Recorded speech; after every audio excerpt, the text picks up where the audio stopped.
Now, let's come back to this conversation, this question. Why do so many people avoid talking about protection and insurance? Well, let's be honest, it forces people to think about uncomfortable realities. Okay. It's never going to happen to me. Yes. I can tell you, live long enough, then everything will happen to you. With it,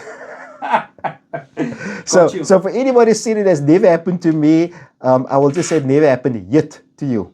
Whether it is a Giesbörse in December, and for the listeners that can't see me putting my hand up, Giesbörse in December, nicest thing you have, fortunately, was insurance, right? You pay a bit of excess, but the amount to replace the geyser plus labor versus just the excess, right? So what we do, grudge purchase.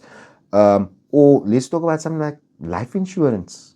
People think, oh, but I'm not going to die, or why do I want to talk about this, the daughter? But the reality is, if a breadwinner or a significant income earner in a household on which others are dependent passes away, becomes unable to work, and later on speak, unable to work doesn't necessarily mean that you are paralyzed. It can be something you can't even see. It can be depression. It can be something that just you cannot earn income.